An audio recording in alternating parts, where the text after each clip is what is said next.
Good afternoon, everybody. Welcome to the Children's Services Council meeting. Today is January the 19th, and the time is now 3:05 p.m. So we're going to go ahead and get started with the meeting. I just want to say I'm so excited that with this being our first meeting in 2023, this is our first official meeting in our building. So we're really excited about our office space. Congratulations to the staff. Thank you all so very much. I do see that we have a lot of guests here in the room with us today, so I want to welcome all of you. There will be multiple opportunities on the agenda in case any of you have any public comments. If you do want to make a public comment, please make sure you see Ms. Clay right there and fill out a public comment card, and there will be an opportunity for those of you that want to make a public comment. But thank you all for participating.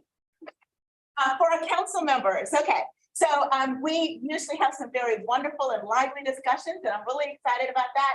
I am trying to do my best to make sure we stay orderly. So I do have a request of everyone in the room. When it is time for discussion, if you want to make a comment, please, if you just turn your card up like this, okay? Then that way I can, visually see that somebody wants to make a comment, and then that way we can call on people and everybody gets to be heard, and we can avoid some of the talking over each other, okay? So that's my request to everybody. So thank you all so much for that. Okay, it is now time for roll call. Ms. Clay, will you please call the roll for us? Judge Miller. Here. Mr. O'Brien. Ms. McFadden. Here. Mr. Jones. Mr. Hannah. Commissioner Cummings. Here. Ms. Connor. Present. Mr. Mitchell. Here. Mr. Watt. Here. Dr. Glenn. Here. You have a quorum. We have a quorum. All right, thank you all very much. Okay, it is now time for the approval of the agenda. Now, there are some changes. There are two changes to the agenda, so I want to make sure I review those for you all. Under section number 6, which is approval for the consent agenda, we're going to strike letter D. And the reason why we're striking letter D, which is the financial report for October through December, that content is covered in the executive director's reports. I hope you all have had an opportunity to review that. And then under section number 7, which is the committee reports under letter D, the Program Services Committee, we're going to add a section. That is going to be section number 4. And we're going to add the presentation of the draft early learning project proposal. That information was sent to us by Ms. Clay. I think it was yesterday, the day before yesterday, I can't remember, but we all have had an opportunity to receive that. So we're going to add that to the conversation today. Are there any other revisions to the agenda from anybody? Okay, so if not, I will entertain a motion and a second to approve the revised agenda. Do I hear a motion? Madam Chair, I move acceptance of the revised agenda. All right. I will second it. All right, we have a motion and a second, motion from Ms. Cummings and a second from Mr. Mitchell. So the agenda is now approved. Thank you all very much. All right, it is now time for general public comment. Ms. Clay, do we have any public comments? First public comment comes from Rick Lockwood.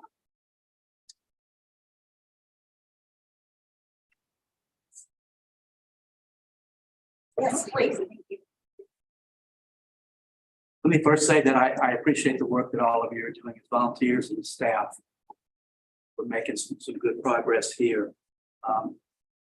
The Children's Service Council is charged with using the ad valorem tax revenue that you've generated to fund services for children and youth and families. This Liza often likes to add the part, so I didn't want to leave that part out. So you remind me about that later. Your responsibility is to prudently invest in services by identifying existing services gaps and opportunities for making investments that will make a difference in the lives of children, youth, and families in our community. You've done it. You've had QQ research consultants do an analysis for you that helps you with your work. That it's been prudent that you have done that. I attended the Program Services Committee meeting last week and obtained some information that I want to share with you. There was in that packet a funding cycles 23-25 document. That document called for funding for summer bridge programs, family support, pre and postnatal supports, early learning projects for contracts entered through September of 24. When I attended that meeting, I also learned that the council is planning to enter contracts in the approximate amount of $4 million this fiscal year. I also would point out that the budget for services in the trim notice that went out indicates that you would contract for services in the amount of $10.7 billion. Obviously, there's a shortfall there. So part of my message to you is to look at what you can do to prudently expend funds to benefit those that you're charged with benefiting. Some of the funds that are available could possibly use to address the gun violence that's become such a problem in this community. I would say that the house is on fire, and I charge you with doing something about it. Even if you can't do anything about it this year, I urge you, I implore you to give it high priority and figure out what you can best do as soon as possible to address this. Let me share with you what I've learned about this problem in our community. I want to thank the Democrat for tracking shootings from 2018 forward. That year, they reflected that there were 50 shootings in this community. We all know about the gun violence, but you may not realize that 50 this last year was 108, more than double increase between 2018 and 22. December 28th, a 21-year-old was shot and killed. January the 1st, a 22-year-old was shot and killed. Within the ages of those that you're charged to try to make a difference for. Wasted human lives. 91 senseless deaths over the course of the years that the Democrats tracked it. And we all know about the trauma and what it's like to pick up the pieces for families and others that have to deal with those deaths, not to mention those that are incarcerated for the shootings. We're making some progress in this community. The Leon County Sheriff's Anatomy of Homicide has a report which gives us a lot of good information about what's going on with homicide in the years from 2015 to 2020. That indicated that 35% of the perpetrators and 42% of the victims were youth up to age 24. Many more were also in the next age group up. The upshot of that's a study that was done through the Sheriff's Department. Council on the Status of Men and Boys was established. $350,000 in seed money has been devoted to fund that. They've already received a federal grant in the amount of $1.4 million for staffing and research. So that council is making progress. City of Tallahassee has similarly made a commitment to try to address gun violence. They put up they've committed to $1 million over each of the next five years, and they've said how they intend to spend that first $1 million plus some of the dollars for the second year in addressing gun violence. We're over time. Do you have maybe 15 more seconds? Yeah, I'm sorry about taking the extra time. This council and staff are smart enough to figure out how to work toward addressing this. Doing more than just putting out the fire. We have a urgent need in this community, and I encourage you to do whatever you need to do in order to move forward. This, whether that means additional staffing, streamlining your processes or otherwise. Thank you for your consideration and for what you do. Thank you, Mr. Hunt. We appreciate your comment. Thank you. Ms. Clay, you have any more comments? Yes, we have public comment from Mr. Mills King.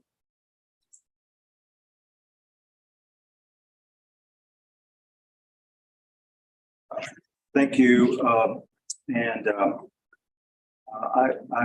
aware of all of these. I gather several of these are from your presentation in just a moment. I saw one young engineer's shirt over there, so I won't stand in their way for very long. In fact, I'd like to see more children and teenagers here telling their stories to you. And I'm really glad you've done these presentations at the beginning. We used to do that before the PACE trustees meeting, PACE Center for Girls. The center closest to our meeting would bring girls in to tell us what had happened to them that brought them to PACE and what had happened to them after PACE. And it really focuses your attention on what you need to do. Last week, I spoke to the program committee and recounted what my longtime friend and sometime boss, George Sheldon, used to say. He would say, if you ask a child how long it is from Thanksgiving to Christmas, they would think it's forever. They would say, I can't wait for Christmas.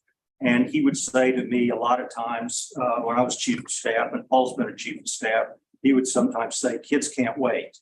So I wanted to speak to you, not as a critic, but as a cheerleader, to say that kids can't wait. And I'd like to urge you to put program agenda items at the top of your agenda where they have plenty of time, and not at the end of the agenda where time often runs out. We're going to finish a third school year since voters approved this council without a mid-year school year program in place. So I'd encourage you to focus on what you can do early. I think the early learning center added to your agenda today has a return on investment shown of 1,000%. I said last week, as good as Liza McFadden is, she's not going to get 1,000% at the investment committee. And that's the best investment you can make. So I want you to imagine a room full of kids every week in this meeting, watching what you do, wondering when you're going to provide more programs for them and deliver service that they need, because as we saw at Christmas time, kids can't wait. Thank you very much. Thank you very much. Appreciate it. Any other comments? No more public comment. No more public comments at this time. And once again, thank you very much to our presenters.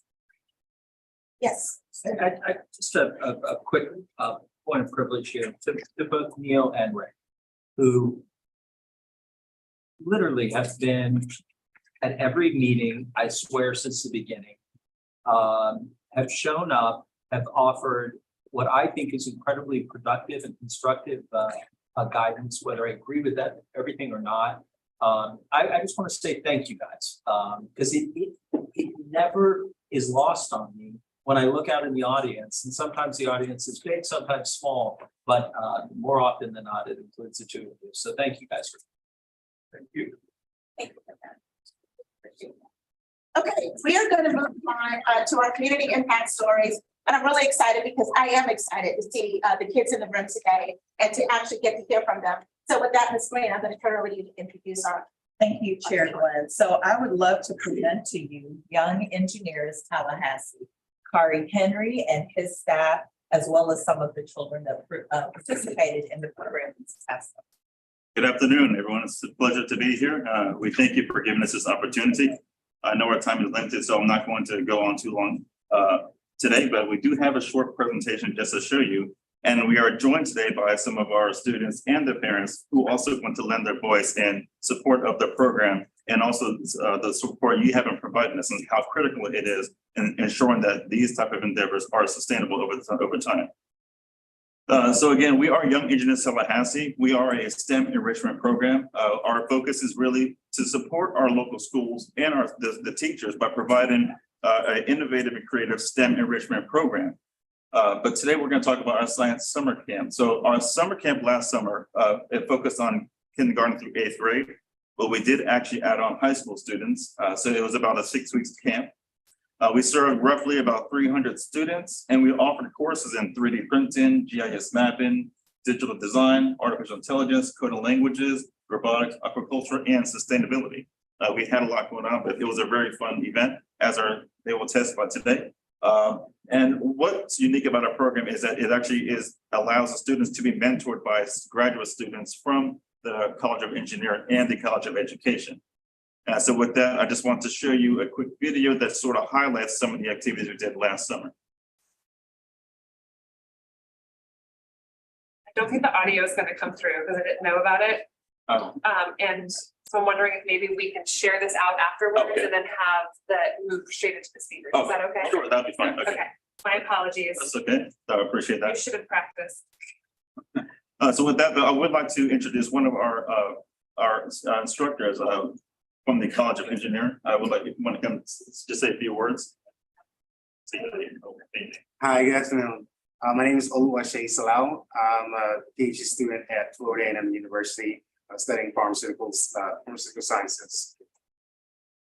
And during the summer last year, I lectured on different material science topics, and I also taught them hands-on 3D printing in the classrooms. Thank you. And I would also like to invite some of the young, Micah, Raiden, Jacob, Ari, if you guys can come up for just a moment. So this is Ari Wilson. Or is it Jacob Pierce? Oh, you guys want to say your names? Okay, introduce yourselves. Introduce yourself. You're great. The grade was really good too. Yeah. I'm Jacob Pierce. I'm in 7th grade. I'm Michael McLeod, I'm in 9th grade. I'm Raiden Barnes, I'm in 9th grade. And I'm Ari Wilson and I'm in 3rd grade. Okay, great. You guys want to just briefly talk about your experiences last summer? Ari, you want to go first? Yeah. Ari was in the 3rd grade last summer, and they were doing coding languages and robotics. If you remember the robot you were programming, you and your friend Evelyn? Yes. So we taught them how to program a smaller robot. They were using a block coding language. It's a basic one for young kids to learn, but it's a bridge for them to get into the text-based coding, which will be more advanced and more technical at a higher level. But it's a great way for them to get introduced to coding languages and how to computer programming. So that's what she was doing. And she actually did a presentation last summer where she actually demonstrated where she programmed the robot and made it function and move, her and her colleague, her friend. So, but I know she's being a bit shy today. She did practice for today, but She was not shy earlier. It's my number, it's crowd full. What was your favorite moment? My favorite moment was when I was coding and I really liked coding the robot and coding different things. great.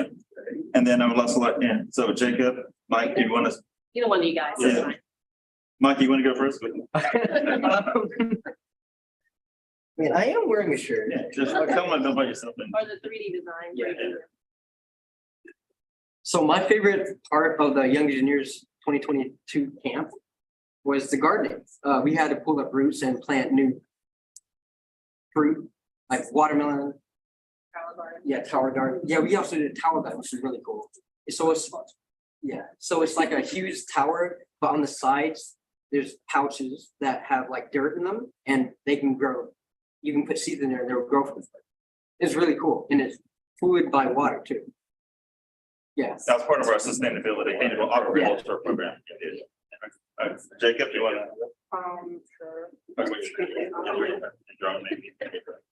One of my favorite things about the camp was the 3D printing aspect. They taught us how to design models for 3D printing and how to 3D print just in general. And they also printed a couple of things and showed it to us.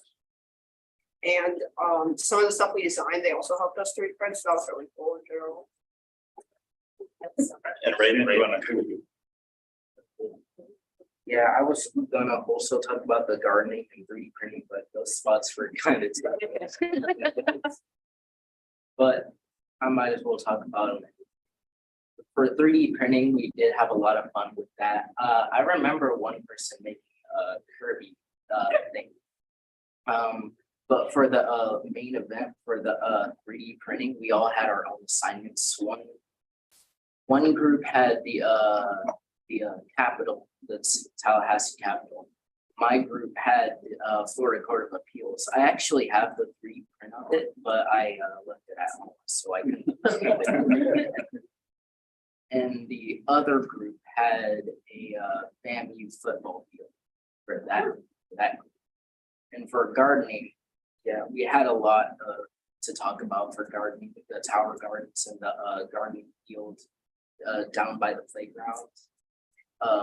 Honestly, my favorite part was actually like actually growing the plants, but we didn't really get to see them grow because we're not really there. So. And if I could just get the parents to come up briefly, say, Ms. Marshall, Ms. Wilson, Ms. Pierce.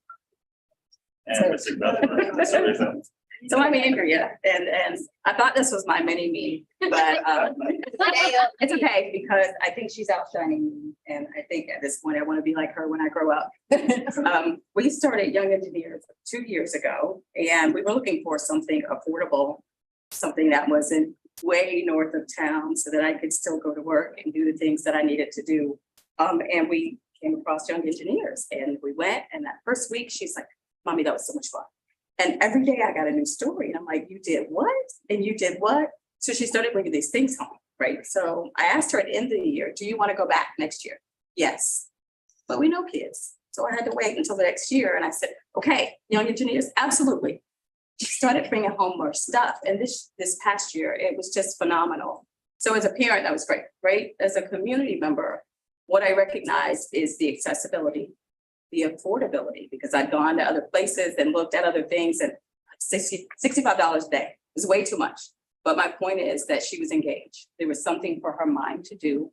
She was somewhere safe, and she had the opportunity to learn presentation skills and to learn to speak, to meet other people that she doesn't see regularly. She's growing and she's learning, and she comes home and she says, it's fun. Right? So she's got someplace to be, somewhere for her mind to be. And she's growing into a lovely young lady and learning about science, aquaculture. We have a fish now that she brought home from there, and she can teach me about why we need snails in there, right? So amazing things, and I enjoy it, and I'm looking forward to going back for that reason. Thank you. All right, the owner. Yeah. And then I'm Lauren Pearson, Jacob's mom. Everything Ari's mom said, I second. But I will tell you some tangible outcomes that Jacob has had from attending this in 1 year. After he finished the camps, he absolutely loves 3D printing. He came home and talked about it constantly. So we made the decision to actually purchase a 3D printer for Jacob because they're actually very affordable. I had no idea. So we had a staff member come over to our house to help us set up the 3D printer. And since that time, he's been designing 3D prints. He's joined a robotics league, and he's been printing parts for that. And you know, it was a really great experience. We joined it, so he had the opportunity to just try out different areas of STEM, because you don't necessarily get that, you know. So he had got to try out things. He liked some, he really didn't like some of it, but you know, he found something he really liked. So I think it'll be I really appreciate it. So that concludes our presentation. We really appreciate the opportunity for having us come and say speak our piece. So thank you so much, and we look forward to working with you in the future. Thank you. Thank you so much. Thank Thank you. Board members, I do want to say you all, thank you all so very much. This was wonderful. I'm really excited. I do want to disclose that Ari is my niece, and I am excited. We didn't know that. Yeah, I made the connection when she got invited to come. So thank you all. I did get to see the solar ladybug, and she did try to teach me coding, and I didn't understand any of it. I had to lessons, and she really has learned a lot. So I appreciate you all being here. Thank you. Thank you so much. I do want to let the board know, Young Engineers was awarded $178,540.17. They projected to serve 50 children, but they ended up serving 61 children through the program, through the funding. So I just wanted to give you all an idea of how much we invested, and then we got to see the results of, you know, what that actually happened. Mr. Mitchell, yes. That's phenomenal. And by the way, Ari, and the rest of you, great job. The Young Engineers, not during the summertime, is there, I assume that this is a program that you offer as an after school program. Is it, can you tell us a little about Young Engineers, and perhaps are you applying for additional funding in non-summertime? Yes, we do. Is that a softball enough for you? But I really am interested. Yes, so we do typically do weekend workshops, and we go to community centers around the city. But we also just this past fall launched our after school program. Yeah. And so that's going to be, we are going to be so far in 4 schools now. They've actually shown interest, and we've actually signed agreements with 4 schools. So this will be the spring semester of when we actually will be doing our second semester of our after-school program. And so we are going to be hoping to be applying for more funding so that it actually can help be more sustainable. But the after-school program is really one of our big initiatives for the year as an added service that we're going to be doing throughout the year. We are also working with the Domi Station where we're going to be doing summer camp, a spring break camp, and we'll be doing other workshops at the Domi Station as well. And so right now we're expanding our reach. We are talking to a number of community partners and we're just really excited about everything happening. But right now this year we are our program is called the Pathways Program. It's for kindergartners through 5th graders. And so we're right now in the elementary schools. We are also going to be launching this fall, the Trailblazers program. That's for the middle school. For middle school, 68. Yeah. And so our focus will be to continue our multidisciplinary approach to STEM, where the kids get to engage in a variety of different activities within the sciences and technology. So that's our goal for this year. And we are hoping that the council will support us in that initiative. And the long-term goal would be eventually, obviously, to get into basically all the Leon County schools to provide a program to all the students in Leon County. So over time, absolutely, yeah. Thanks. Thank you. All right, you all are welcome to stay and learn. You're welcome to leave if you like, but I just want to give you all a kudos and tell you all thank you for your. Thank you for being here. All right, that was wonderful. I enjoyed that. It's time for us to move forward. It is now time for us to approve the consent agenda.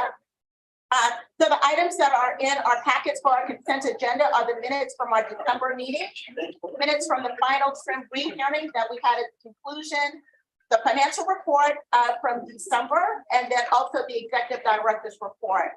So with those items, I would like to find out, are there any things that are on the consent agenda that any of the council members would like to have removed from the consent agenda for further discussion?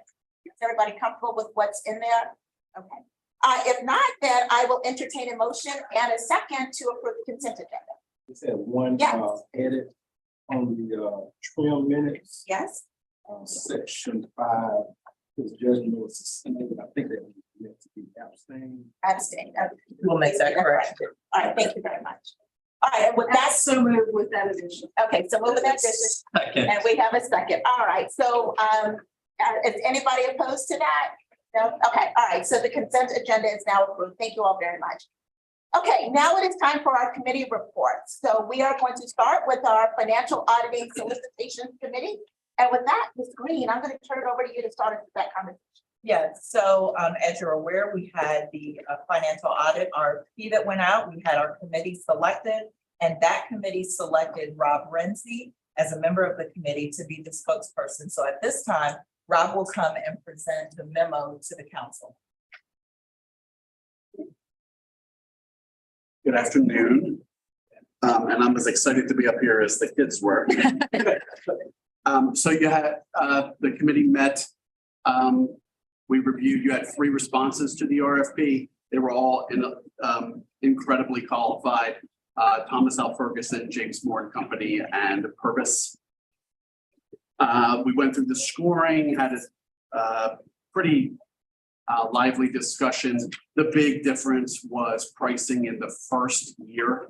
2 of the 3 auditors for your first year from May to September, where you really did not have any funding, did not alter the price at all versus the second and third years. Purvis did. And because of that, we're significantly cheaper than the others. So with that, we recommended them to your committee, and I'm happy to answer any questions. I don't need to read them. Have any questions? Oh, no, I thought you were. no. Okay. Great. Any other questions from any other council members? Okay, all right. So thank you all very much for the work that you all did. We really appreciate that and your service. We really appreciate it. So at this moment, I'm willing to entertain a motion and a second to accept the recommendation. So I have to get the We got to get the recommendation first. I will move with one caveat, and that is I'll move Purvis as the selected auditor with the understanding that we're selecting them because they're less expensive, not cheap. Yeah.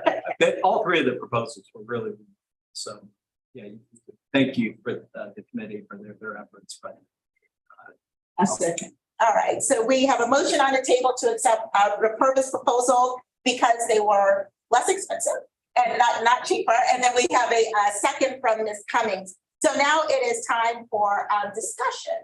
So do we have any discussion items with regards to this proposal from any of the council members?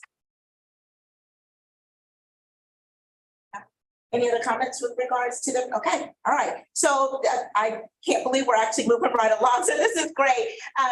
We are now entertaining any public comments with regards to the proposal. Do you have any comments? There's no public comment. All right. So the proposal on the table right now is to accept the proposal for the auditing services to be provided by Purvis. I will. We need to vote on that proposal right now. So, Ms. Clay, would you please do a quick roll call and then we can take a vote to see if there's something we want to move forward. Judge Miller, Yes. Mr. O'Brien, Yes. Ms. McFadden. Yes. Mr. Jones, Mr. Hannah, Commissioner Cummings, Yes. Ms. Connor, Mr. Mitchell, Yes. Mr. Watt, Yes. Dr. Glenn. Yes. All right. So with that, we have accepted the recommendation of our committee. Thank you all so very much. And we will move forward with the work being performed by Purvis for our auditing services. Thank you all very much. We appreciate that. All right, it is time to move forward with an update from our investment work group. With that, I'm going to turn that over to Ms. McFadden. On to page 67. We've been meeting as investment work groups and we have draft reserve policy. We're recommending to establish what you would call a stacked catastrophe and contingency fund with the combined allocation being 10%, 2% for the catastrophe category. That would be if a hurricane or something hit initially, we still fundraise, after that, but great when it happened, if something happened to this building or, what have you. And 8% for a contingency category. The contingency would be more like as Lauren went down, but we had agreed to make some commitments that financially or something like that. That's just an example. So that is kind of the first piece of the reserve policy, and it's on page 69. You want to look at that? And that's the overview that I just gave you. And we're we're recommending that draft reserve policy, and this will all be presented and then if you look right past that, there is a draft RFI that we're recommending. This draft RFI is for investment advisory services. I've always done it in the nonprofit world, and we had some great folks on our committee that were from the public sector as well as the private sector. And this really aligns very much with what public sector worlds do. And so what we're trying to do is much like we did when we did our technology RFI is get the best information out there before we put out an RFP or an ITF. So that's the recommended strategy that we're taking. And I don't know if we are voting on the draft reserve policy, we're just preparing it. And so it's open for questions or comments at this time. So it's my understanding that we plan to vote on that the February 2nd meeting. So we're just entertaining questions at the moment, right? Okay. Any questions? Questions with regards to the reserve policy or the RFI? Yes, Mr. There's one question, and that is, one, well done, very, very well done, well thought out. So applies I have to you. There was some talk, and I don't know if your committee looked at this, but as it relates to the 5% reserves and how long we would go, again, outside of the contingency and catastrophe funds, but how long we would need to go putting aside 5%, sort of holding it in reserves. Yeah, only till we get to that 10% mark, and then you're not going to. Okay, that's what I thought. Yes. So this basically replaces that. Correct. Exactly. That Exactly. makes, okay, that's a similar question. Thanks. Any other questions for Ms. McFarland? Okay, so thank you very much for the work of the investment committee. I'm asking everybody, if you've not had a chance to read through, everything's been here in the packet, but we will definitely bring this forward for voting at the February 2nd meeting. All right, and please, Ms. Clay, please let the record show, since you did roll call with 3 council members who have joined. So we have Mr. Hannah, we have Mr. O'Brien, and then we also have Council Member Jones that is joining us. All right. No worries, no worries. Turn it off. That was awesome. We did that with Trevor. Thank you so much. That Chelsea's ring. Chelsea has another ring. All right, we're gonna move forward. I did skip an agenda item, so we're gonna go back. But for the council members that were not here at the very beginning, I do want to remind you all, we are establishing a new policy today to keep us organized. So if you do want to make a comment or add, I do ask that you please hold your name cards, your little, whatever you call these, up at placards. And then that way I'd be able to recognize who wants to speak, so we can try to keep things in order. Okay, so that's what we have agreed to do in the beginning of this call. So thank you. This meeting. All right, let's go back to agenda item 7B, the capacity building ITM work group. So we're going to have a presentation of the final contract for the capacity building services. It's on page 39 in your packet. And with that, I'm going to turn it over to Ms. Green. Yeah, Exactly. Thank you, Chair Glenn. So it's not really a presentation, but the contract is here. We have finished negotiations with UPHS in partnership with so United Partners for Human Services, in partnership with the Institute for Nonprofit Innovation and Excellence. The contract is pretty exhaustive. Most importantly, it is a fixed price contract with very clear deadlines for payment of the price that is agreed here that you all approve. That is really it. It's got time, everything is in here. So hopefully you had a chance to review that, and I will turn it back over to you. Thank you very much. I do hope you all had a chance to read it. I read through it. It was very detailed. And I do see this as an extension of our services. But they bring the expertise to the table to be able to prepare these organizations to do the work. All right. So I would like to see if there is a motion on the table to accept this.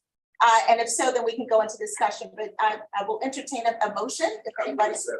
Okay, so we have a motion on the table. Do I hear a second? I hear a second from Ms. Connor, so thank you very much. All right, we're now up for discussion. For those of you that had an opportunity to read through this, I hope everybody has. Do you have any questions with regards to the proposal for the capacity building and USPS? Is it UPHS? Thank you, UPHS. Any questions? I have a question. So are we going to be approving all contracts? This is like it just, to me, I'm not sure this actually would go to vote.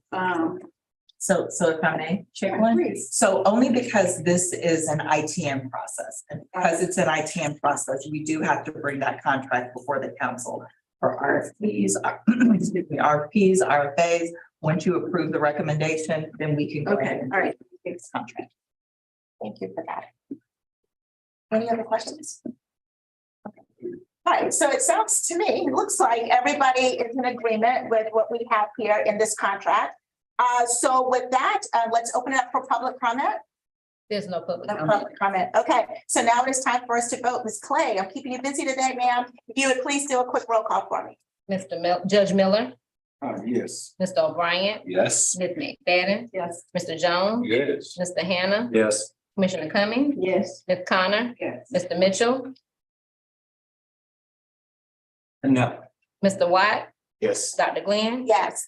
Okay, so with that, the motion has passed for us to move forward with the contract for capacity building services. So thank you all very much with that. Yes, I do want to pause for a second. Mr. Mitchell, do you mind sharing with us what your concerns were? Sure. I'd love, and I was part of the group that reviewed the procurement. I thought both of the organizations did a great job. My concerns are, I don't think we're ready for this. I looked at how many proposals we received during the summertime. And the idea here, it's not really building capacity, it's helping those who applied be more ready to apply. So and I think that we were able to help those who applied and had, TA sessions. The other thing is we started out with a budget of 170,000 and we didn't end up at 170,000. Again, I have no problem with the proposal. I just don't think we're ready for prime time on this. As part of the evaluation team, I had suggested that maybe we look at scaling it back and working with these two organizations on a more limited basis to help those would-be vendors who were not able to, successfully fill out the application. But it's a lot of money, and it's a lot of money that I think at some point is probably worth spending. I just don't support the idea of spending this much at this time. Okay, so thank you for sharing your comments. I don't want to go into discussion because the motion has already passed, but I'm sorry, yeah, we will move forward, but I was shocked, honestly, when you did, and I just wanted to understand what your thoughts were, so thank you for that.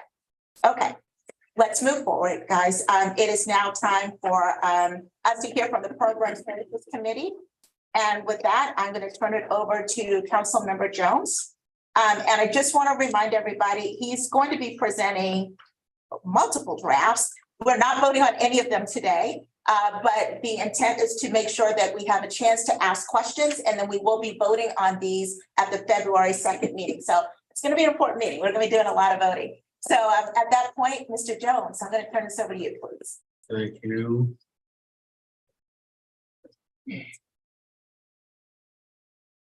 For our Program Services Committee meeting, we had opportunity to go over the community investment partner policies. Mrs. Green, would you like to provide any additional insight beyond what is already included in the item? No, other than we incorporated changes to all of those drafts. I think we had a really good discussion. And so if council members had a chance to read the Program Services Committee's report, I think that really gives the summary of the work that your committee did. Very good work you all did actually. On page 77 for everyone's reference. So our committee's recommendations are one, that the draft community investment partners funding policies to include the draft definitions, the draft CIP information security policy, and the proposed partnerships with ELC, the Big Big staff to create local funding category. That we would accept those recommendations as put forth by the Program Services Committee. Sorry, Darryl, I was reading. Would you please repeat your last comment? No, I'm just asking that you all accept our recommendations. Okay, all right. I appreciate that. Okay, so he is asking that we accept the recommendations. Do you plan to go through any of these others, or you just, in case there are questions, are you I'm open to any questions that there are. I know that everyone got received in their packet, and if there are any questions, we'd be happy. At our meeting, we had present Mr. O'Brien, Mrs. McFadden, and Mrs. Connor. Thank you. So with regards to the 4 drafts that are in this section, the community investment partner policies, the data security policy, the summer bridge funding, and then the early learning project, which we did receive later. Are there any questions for the Program Services Committee? I'd like to make a comment. I'm excited about the early learning partnership opportunity.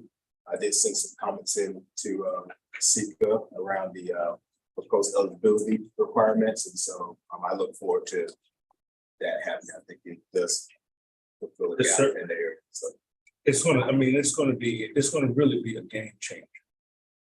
This type of collaboration is what we anticipated from the very beginning, to be able to have this, and I see we have our friends from the Early Learning Coalition who are here with us, but here we're now equipping the subject matter experts to have impact.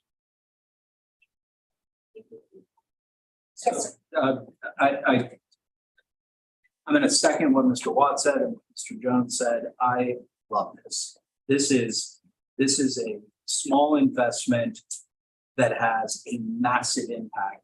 And so what the CSC does, we sort of unlock an awful lot of resources for the ELC by offering help for the first month, and then it opens everything up. And so again, as the CSC's member on the ELC, I have a little inside information on it, and I just think this is exactly, to Mr. Jones's comment, this is exactly what we're doing. And this is offering services to families and to kids immediately. It's great. I do think it addresses some of the comments that we heard from some of the members of the room earlier today. So thank you for that. All right, any other comments, Mr. Judge? I just have one question, because we're going through this with the court system, because we are on the county's network. You know, there's an emphasis on the multi-factor authentication. And I read through the document, we could have referenced it, but I was looking at page 1 for me to refer to CSC, you know, passport requirements. With that multi-factor authentication, that could be part of it as well. Yes, it absolutely can be. That is, for anyone out there that doesn't understand what that is a double fail safe on logging in. And so that is something we can talk with Web Author about. Yes, thank you.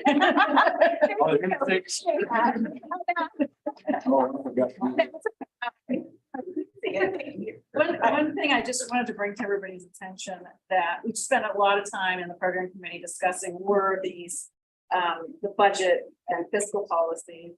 And you know, one of the recommendations I had that isn't here, and I appreciate that, was to be able to move around 10% of your budget without having to come back to the staff, except unless it's in the salary category, because I don't think that should be changed. But as we move forward, I do think that there's some best practice pieces. I guess I would word it this way. A lot of what is here is extremely standardized.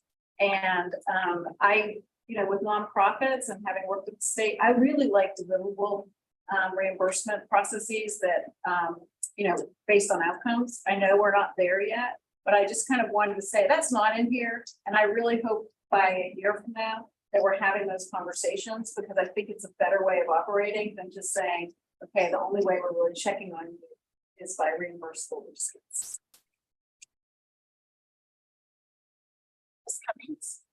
Yes, Madam Chair, I just wanted to, I just wanted to comment and just commend our various committees. I'm just so excited about our program. Excited about the report from the Program Services Committee. They invested a lot of time, a lot of hard work. It just takes a lot of corroboration, all of us, and I'm excited that, you know, that we are partnering with the Free Learning Coalition, United Partners, you know, entities that have been there, done that, have the expertise. And I believe that that's what the Program Services Council is all about. We can't be successful in isolation. We have to reach out. And so in reading the recommendations and the reports, and just being excited about services that we can bring to our children this year, 2023, and moving forward, I'm just excited. So I want to commend staff. I want to commend the hard work. Dale Jones, chairperson of the Program Services Committee, just everybody, because ultimately it's our children that we want to benefit from this initiative, and I think we're on the right track to doing that. And I just want to see some growth with that. So thank you, Madam Chair. Thank all of you. I'm sorry. That's okay. I'm gonna go to Ms. McFadden and then I'll come to Mr. Jones. One other conversation we had at the program committee and Rick Lockenbach, in his opening remarks, talked about this, is as we went through these ITNs and these processes, the total amount of evaluation of spend was not nearly what we budgeted. And we had a conversation about why that was. Sika shared that she had some concerns about the staffing level. I also don't know that we looked at multi-year contracting, which would mean that we are investing more, but I haven't seen what a long these contracts run, and I think we really gotta get, I would like, well, two things. One, I think we probably sometimes need time on the agenda for conversations like this that are more strategic and I don't know if we're gonna ever move to like executive session kind of conversations, which are pretty traditional, I know, for most boards, where we have time to sort of just talk about what are some of the issues we face strategically or we're going to be facing in the next year, and they're not just these quick agenda, and not that they're quick, but sometimes things don't fit squarely into an agenda item, and this is one of those. I really I'm hoping by our next board meeting, that maybe finance committee can come back or Sika, you can come back and help us understand how we are going to meet that goal of spending those dollars. Because I think that Rick's comment about the kids can't wait, or that was Neil, is absolutely correct. And if we budgeted it, we should find really, and again, I love the match program we're going to be doing. There's probably some other things like that.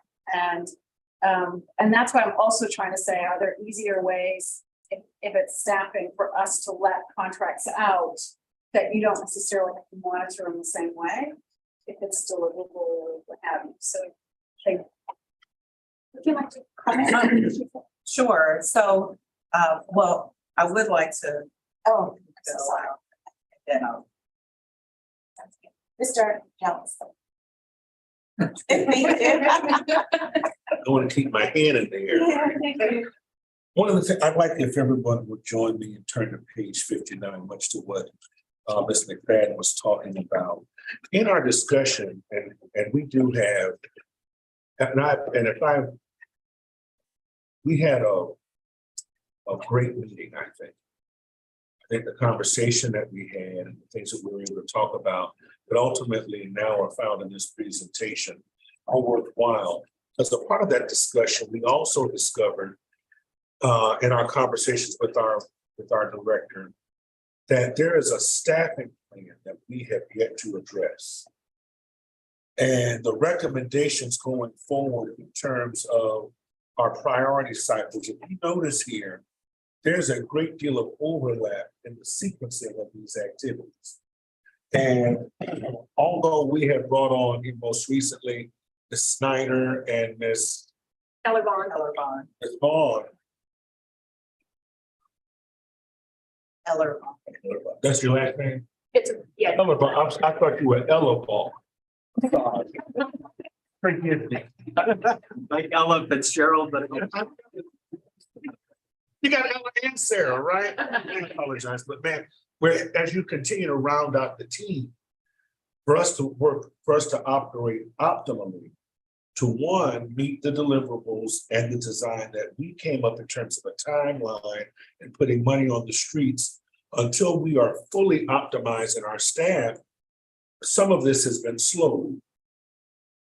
And as described to us, I would like for you to accept this report, but what I'd also like to do as a recommendation, I think I can say this on behalf of the Program Services Committee, that the executive committee would take up the issue of the staffing plan, which was provided to us at the very beginning of Mrs. Green's tenure, that we can then be able to round out the full staffing plan so that then we can then talk about then revisiting this payment so that we can add additional cohorts so that this work can be occurring continually. Right now, based upon what we've described, as our principal pillars of activity. Right now, we're addressing just two of them in the current cycles that we have presently, 1 and 2. If we were fully staffed, we'd be able to take on additional ones, and that would be able to what was the number that was reported to us? You reported to us of 10 million available dollars. About 10.5. And of that 10.5, and at presently, We're at about, with this, about 4.5. right, but we need additional staffing as described by the director so that we'd be able to manage all of that work simultaneously. It is our intention, I know, to have impact. We've already seen what has been the good work that has been done thus far, but when we're able to continue to be in dialogue with our director about bringing on additional personnel, then we can also talk about what we we'll see as a direct impacts on our ability to do even more work. So I just wanted you all to look at that. Again, this is funding cycles 1 and 2 with the summer funding and with our summer funding cycles, but there are other cohorts to be brought on board, and we're going to need additional staff to manage all of that to occur in a more robust fashion. I hear you. Thank you And so that much. was one of the recommendations coming from our committee. So just to repeat that, there's a lot that can be done and that the Program Services Committee is moving us forward, but we are limited due to the staffing that we currently have, and to move more faster and to get more programs on the street. You're asking the executive committee to please consider. To go back and review the staffing plan as recommended by Ms. Green, and then come back to the full board. Okay, thank you very much for your comments and notes. I appreciate that. Thank you, ma'am. Ms. Cummings. I'm sorry. That's okay. Are you withdrawing your card? Oh, yes, I'm sorry. Oh, okay. I mean, You did, no worries. So I don't know if y'all want to go back. Ms. McFadden asked if wait, she was going to respond. And then Board Member Jones kind of jumped in. I don't know if we ever finished going where you wanted to go for Ms. Green to. I do think Councilmember Jones addressed that. Okay, well, I do have, Yeah. that's fine. Yeah. So I have a question. On page 59, if I'm reading this correctly, February 10 of 2023 is now, basically, right? And so the first priority is in the summer of 23. Yes. And then the next priority working on in March of 23 is family supports. And then back in November for summer of 24. And then a year from now, prenatal postnatal. Is that what, am I reading that correctly? Yes. Okay. When we did stuck all the things on the wall and then came up with the priorities, wasn't the prenatal like number one? No, it was number 3. Early learning was number 1, and so. Okay. But the early learning is not. When I talk about early learning, I'm talking about, but where is that in here? So when we presented the early learning programs that we thought could work, some of them were shovel ready. We were asked to take that back through because there was an unreadiness with the council.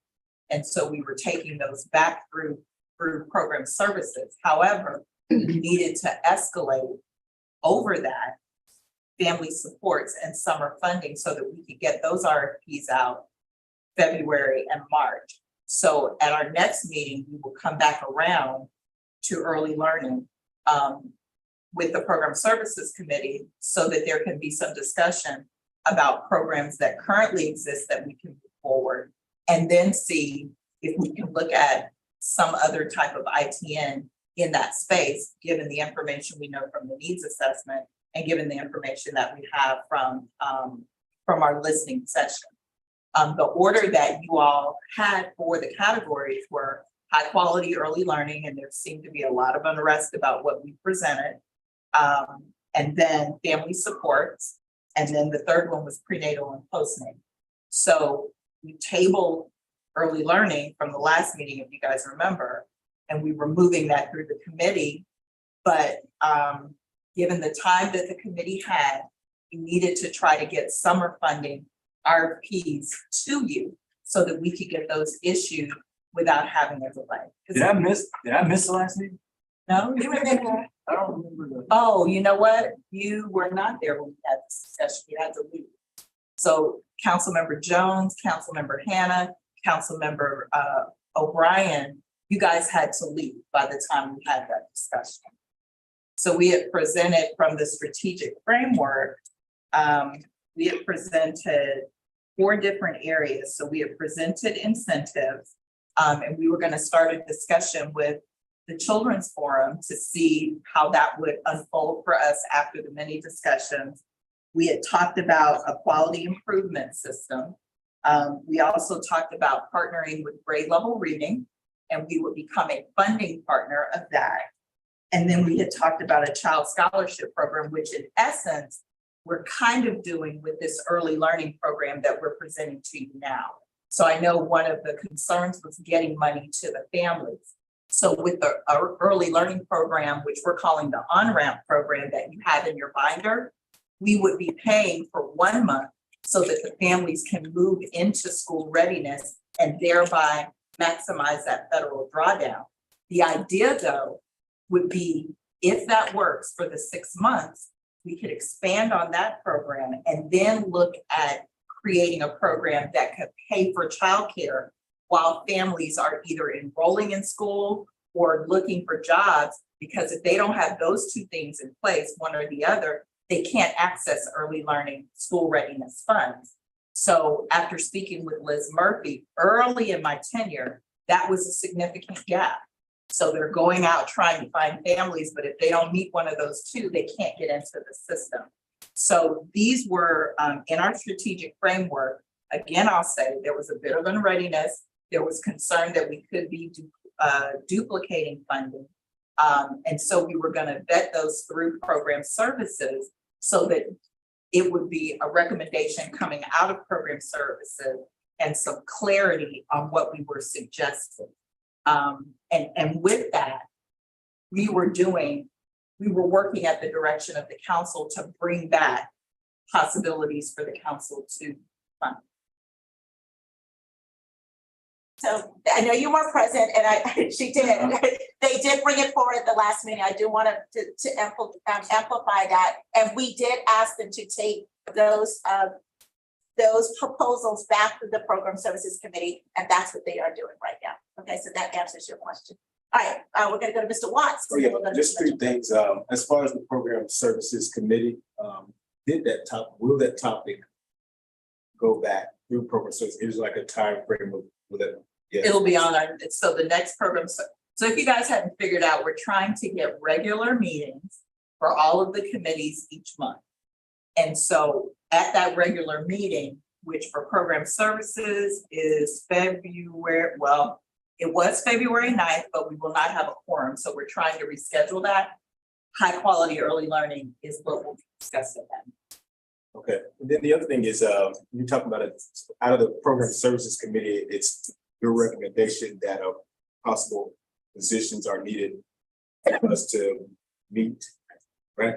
I would just add, like, even with this example of what you guys presented, as far as the early learning, that could be an example of where a possible extra position might be beneficial for somebody to have the efforts to, prepare, really do the research and present when it comes to us to be able to make a decision and maybe fill in some of those gaps, and it's not so rushed. I mean, that could be, I don't know if that's what the Program Service Committee is suggesting, that that's where a gap is or not, but okay.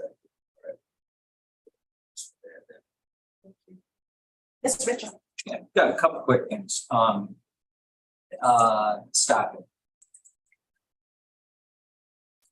At some point, we have to acknowledge the fact that we are taking in $9 million ish of tax dollars, and we got to decide how much are we going to spend in administrative costs, and that includes staffing. That's just I put that out there to say when it is more than just an annual salary, that when we hire somebody that we're bringing them in, there's an awful lot that goes into a new position. that includes benefits, their retirement, their healthcare, and then just regular taxes. It begins to add up rather quickly. So that's the first thing I'll say on staffing. At some point, as the treasurer, and I'm happy to bring an itemized amount, and it is, don't confuse an annual salary with the cost of an employee. So that's the first thing. As it relates to the superintendent's question, the amazing thing about the ELC's proposal, we're using ARPA dollars, right, that exist today. And you know, Ms. McFadden has made this point on a fairly consistent basis, and it's one that I wholeheartedly embrace sort of once I heard it, and that is, let's use these funds today. They're not going to be around forever. When they're not around, it's appropriate to use CSC dollars if they worked to continue that funding. The ELC is sort of recognizing families who live just over 150% of the federal poverty line, which is, if you're not looking at the that part of the agenda, I challenge each of you to think what that number is. I failed. I'll just tell you, I didn't even know this. You combine that with the average cost quality early learning centers in Tallahassee, in Leon County, at $1,400 a month, and you say there's no, like, it doesn't compute. So what the ELC is doing is amazing to me. They are helping us directly help families immediately. As it related to the other proposal that came forward with the Children's Forum,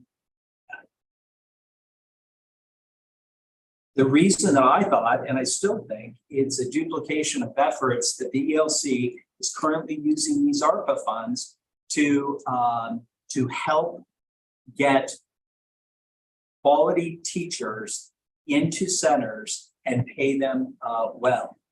They can use ARPA dollars. They don't need CSC dollars. I'd much rather use CSC dollars for other programs. The Young Engineers Program, all of these programs that keep coming to us that you all funded during the summer. Those are amazing programs. Let's get those opportunities or those organizations more opportunities, and let the ELC use ARPA dollars to supplement teacher time. And then the final point, what's that acronym? ARPA. Those are the recovery. Oh, okay. And they have ARPA 1 and ARPA 2. And then the final thing is that addresses, the ELC does address the early learning as our priority 1. But part of early learning is kind of to the superintendent's point of real early, real early. It matters. And so I think it's great that it's on the list. Speeding that up is also great. It's really a procurement process. It's not, yes, once we procure those services, someone will have to review them. Again, to Liza's point, if it's a deliverable based contract, it's easy to audit. It's easy to review, easier. That's like saying cheap. So those are the 3 points I'll make is, thank you. All right, thank you very much. Mr. Bryant. Just touching on a point of Mr. Mitchell. When we were all advocating for the development of Children's Services Council and the tax funding that would go to support this, one of the commitments we made was to make sure that as many of those dollars got into the hands of those who improve the lives of children. One of the things that I don't think we measure is the administrative percentage of dollars that we collect that don't go directly to the hands. Now, there are always administrative activities that are necessary to bolster up those roles. But one of the things I think we should consider is having a part of our own internal metrics is to measure what percent of dollars we're spending linked to the administrative costs that we're offering. And I don't think we need to always be locked into the idea that we have to hire more people to administer more programs. I think we need to look for the right types of partnerships that can help us. That can help us put more dollars back in the hands of children.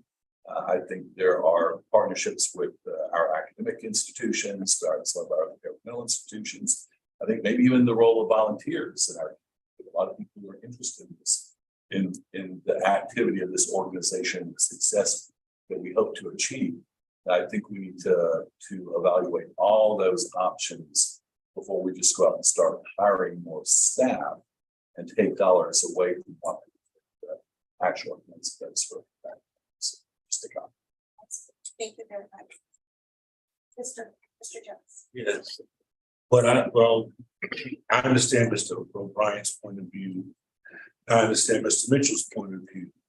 The problem is the entire board has not been made aware of what the costs and implications are to fully staffing us at the recommendation of the director.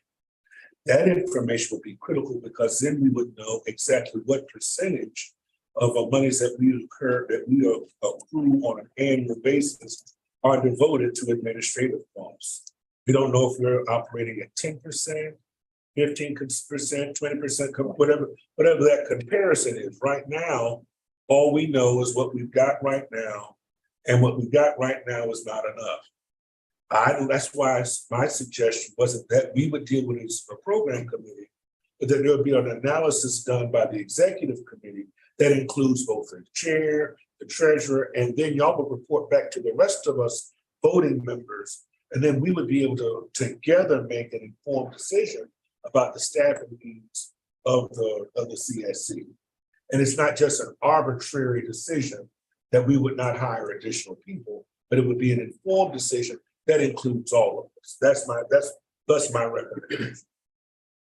And I agree with him 100% about how important it is and critical it is. And I'm not saying that we haven't done it, because I'm sure that we will do it. We've already sought the expertise of outsiders outside of the board and staff for the review of applications.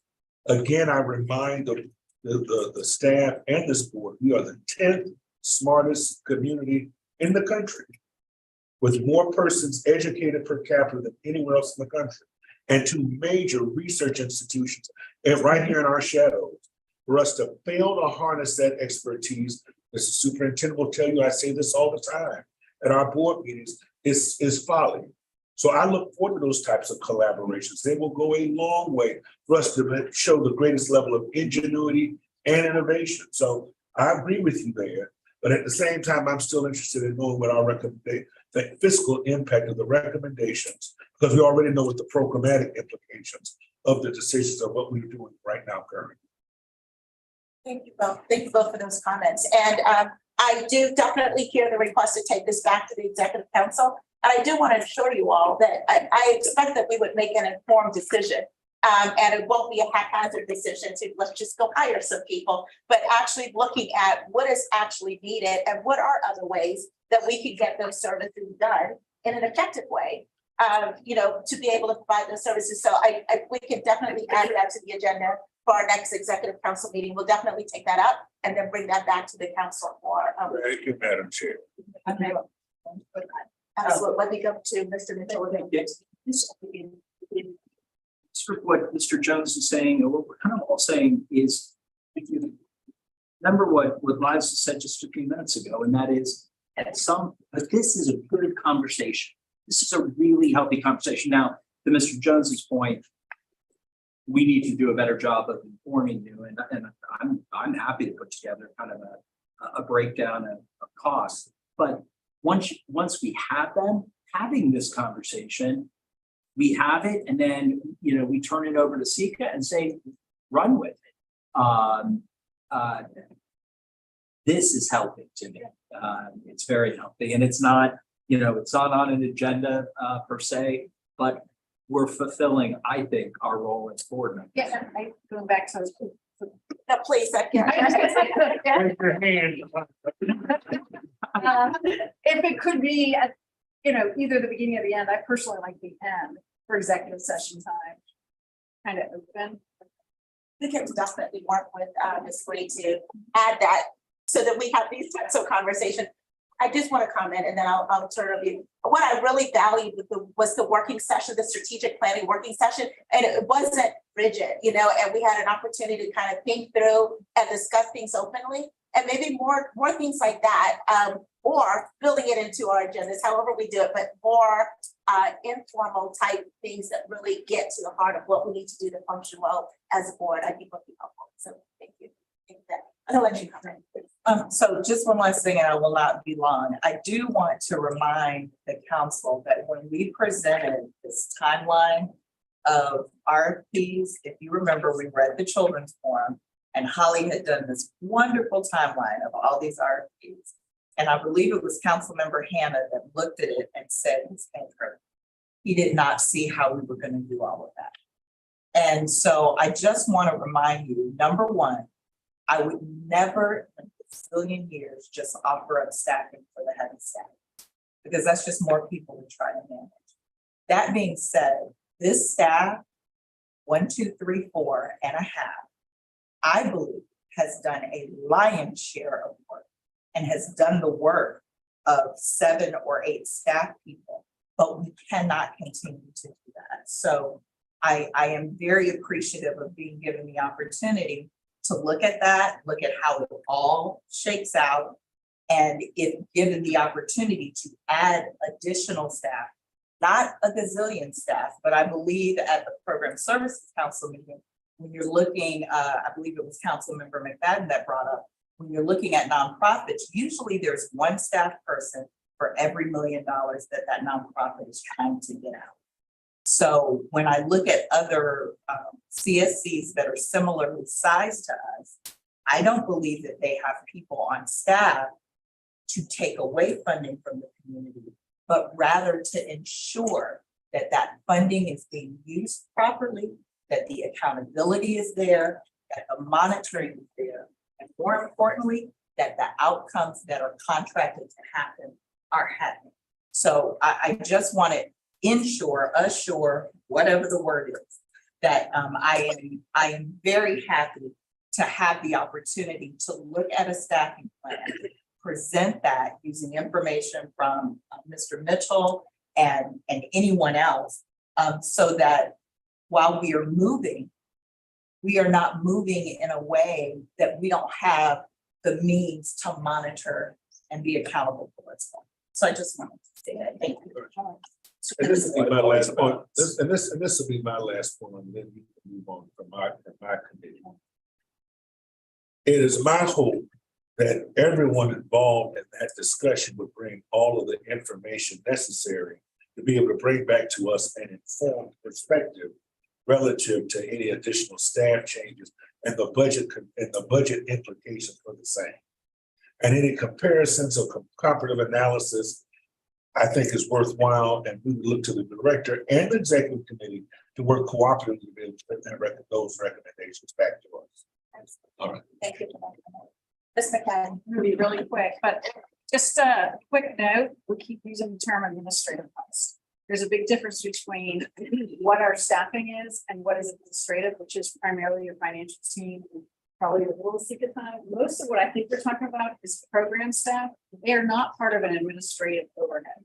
And I just want to clarify that that's the difference in how it's reported and how it should be discussed. And one of the things that our CPA is going to work with us on is how do we properly document the programmatic costs of any team members that we would have on our staff as they are working in these programs, because exactly right. That is considered a programmatic cost and not necessarily an administrative. Could you give me the difference? Okay, Go ahead, you're recognized, Judge. So the best example that I can give you is when I was working in the nonprofit sector. Whenever a new team member was brought on board for a programmatic reason, that team member was charged to that program. So for example, if we have, I'm just gonna throw a title out there, a program specialist that is responsible for all early learning programs that we fund, then there will be portions of that salary that are administrative if there are things that go into the finances and all of that. But as they are monitoring that program, going out, working with that program staff, going out, helping do TA or whatever it is, those costs are charged back to that program and go into the administrative piece for that program. In my previous job, for example, the executive director in my previous job, there were portions of my job that were charged to every program that we administered because I literally worked in every one of those programs. So very little was in the administrative piece, which is how you keep that administrative cost. I just want to add to that. Thank you for that example. What makes sense in my mind, when I think about a school, and let's say this school is operating with 300 kids in the school, but now you want to add 500 kids to the school, you don't need another secretary in the front desk. You need another teacher to be able to monitor and ensure that those kids get what they need and track performance. So in my mind, we're not adding another secretary. We're adding another teacher to monitor the classes. So that's how I thought about it as we were having the event. Okay, all right, thank you. Okay, so any other comments for the Program Services Committee and their update? Right, nothing to approve. So what I'm asking all of the council members, once again, remember, we're putting on this at the February 2nd meeting. Please make sure you're comfortable with everything. If you have any questions in the meantime, shoot those off to the staff in the meantime so that those issues can be resolved and then we can move through any issues and vote on these during the next meeting. So thank you for that. Okay, it is time to move on to the update for the executive committee. So if you all remember, at our last meeting in December, we had some conversations about Ms. Green's contracts. And during that meeting, we decided to extend her contract to this meeting, to this next meeting, so that we can now take a look at the drafted contract that our council member is bringing forward. So Mr. Rowe did draft a new contract for her. However, he's not able to be here to present it to you all and answer any questions. So because of his conflicts, he will be here for the February 2nd meeting. So what we would need to do is to extend Ms. Green's contract to last her until we get to the next meeting. Then at that meeting, we'll present the proposed contract and be able to vote. So I am looking to entertain, yes. I'll move that. All right. A second. All right, I heard Mr. O'Brien and then I heard a second from Mr. Watts. So do we have any disconsent on that? Is everybody in agreement to move forward to extend her contract for the next meeting? Yes, yes. With one Please. thing that we talked about at the executive committee, and that is that when ultimately next month we do approve it, that it goes back to the beginning. I mean, it kind of, yes, it rolls back. Right, it'll roll back to January 1.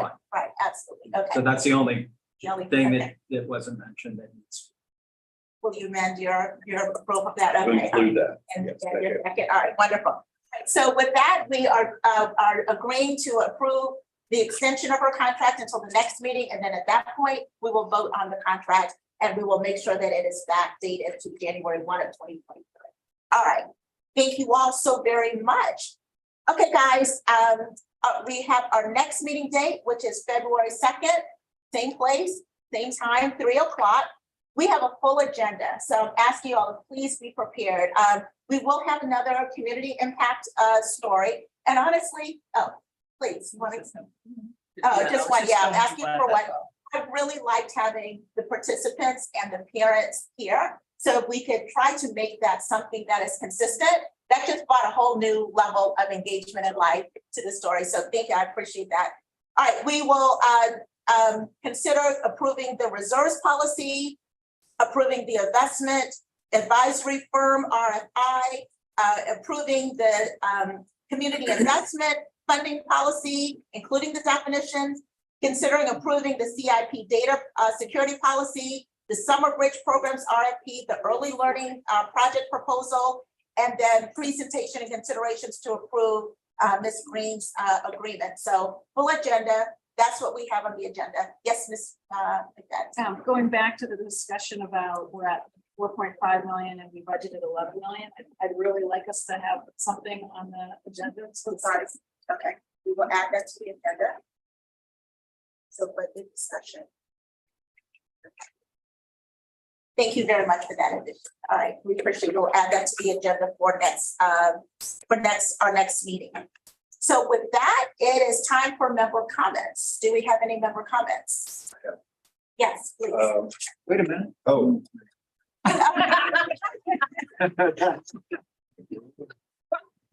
Your name, Mr. Hannah. So we're gonna go to. You're just bothering us right now. Okay, all right. So Mr. Watt. Inside your folder here, they have this little handout about the Florida Chamber. And if you're interested, I do have Dave Sobush, Director of Research. He's going to do a community presentation on that platform, just in case you have questions about where the data is coming from or how current it is. So if you're interested in that, I can forward you that invite. It's going to be on February 20th. Very much. Mr. Hannah, your hand is still up. And I'm trying to. How I want to say this, or how I want to phrase it. I want to be careful not to overreact, but somebody remind me when we were formed. When did we our first meeting? Was it May 2021. So we are 18 20 months. And we spent quite a bit of money on a needs assessment. Just approved around $300,000 for another contract. And we're still looking to fund programs. I know we put some money out there for the summer. I'm willing to meet more often, if that's maybe part of what I'm feeling right now. But there's a part of me that feels a little bit uneasy. I'm gonna use the word uneasy, that we've spent quite a bit of money up front, have some staff, maybe not as much as some would like, or what we need, or whatever. I'm just ready. It's like I feel like I'm at the start line. I'm ready for somebody to shoot the gun for me to start running. And I've never done this before. We've never done this before. Things seem, I guess, move faster in the world that I'm used to when it comes to making decisions and moving forward. And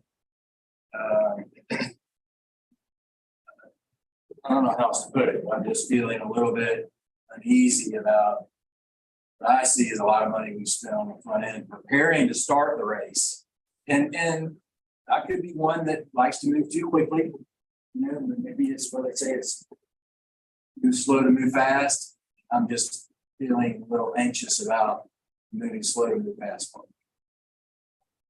Would anybody like to comment? Because I do have a comment on that. Mr. Mitchell. Yeah, I completely agree. And I go back to Mr. Skeen's comment, and that is the kids camping. I was so moved by this young engineer program, and I try very hard to find out more about programs, which is why I asked the question. They need to be everywhere all the time. I mean, it's such a my brain doesn't work that way. But I'm glad there are people in the world whose brains do work that way.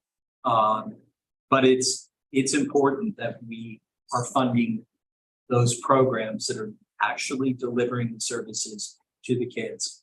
To the superintendent's point, we were willing to take a risk during the summer, even though we didn't know quite what we were doing, to spend $1.6 million. Y'all, I'm sure that of that 1.6 million, there's some that we, wish we hadn't spent if we really dug out. There's some that we got way more than $1 worth of service for the $1 we spent. I don't think the kids could wait, and I'm okay, Superintendent, with your approach of going a little too fast. And maybe we're taking chances like we did during the summer. But we're showing good results. You know, I mean, I look at the data, and I don't care if you agree with the exact number of families served and kids served and how many, but we did something positive during the summer. And so what the heck?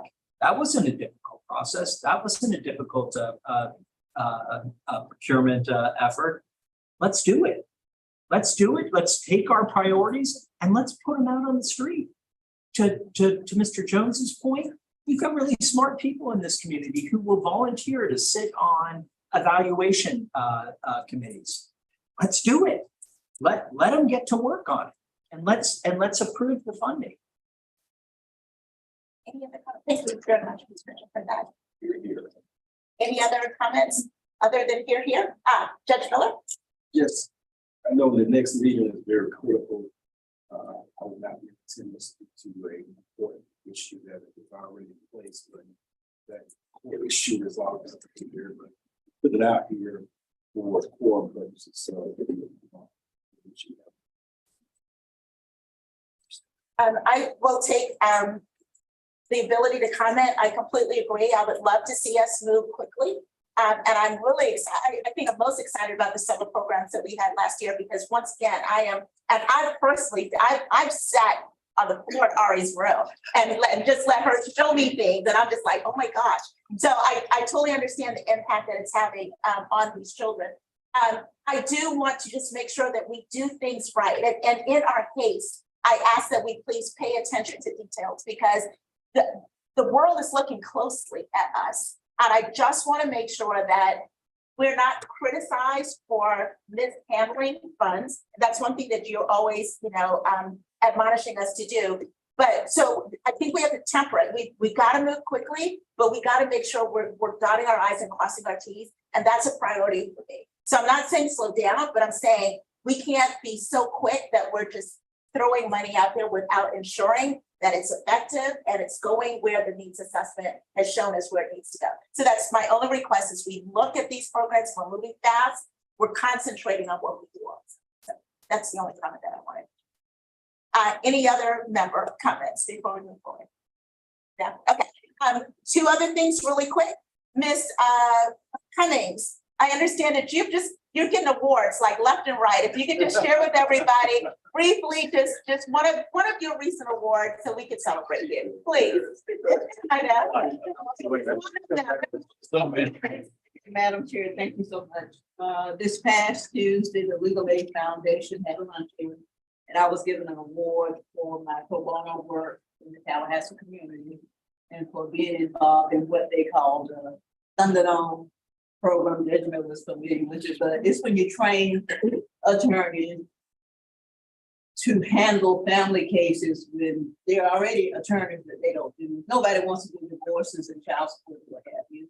But I was one of the inaugural members because I had a family law practice, and I was a mentor to other attorneys to train them to handle family cases for our indigent population. There's just so many people in the community that need legal services, which would otherwise not be able to have an attorney, but for a volunteer attorney. So I felt good about that award this past Tuesday. So thank you. Thank you.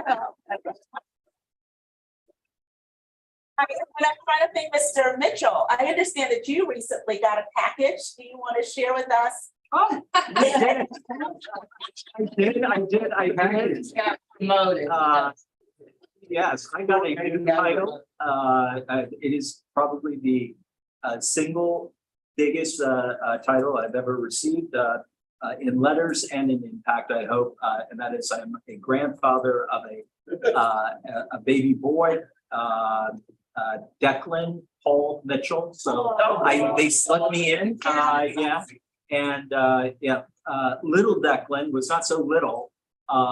He came into the world at 9.1 pounds. Wow. Yes. As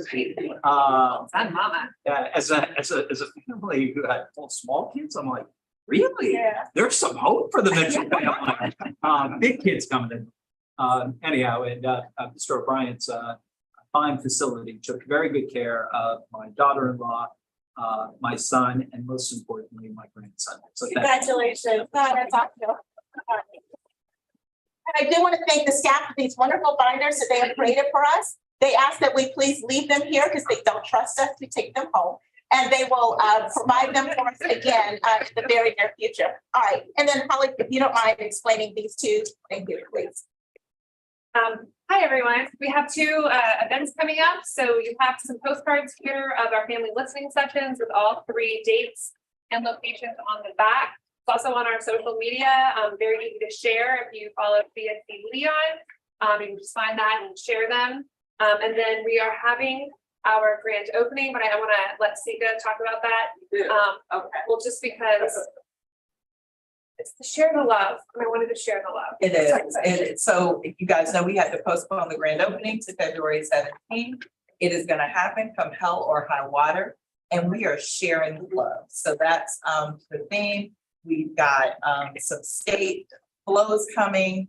We have providers coming. We have all these things that we're gonna have here. We're hoping to have some little bitty people furniture in there in that area. So I will be sending you a link to the Eventbrite that you can send out to whomever you would like to. We also have a list of VIPs that will be getting invitations from me via email. We're just really excited to open this up to the community, and we already have people in line for our office there and coming and seeing people who happen to live on this side of town.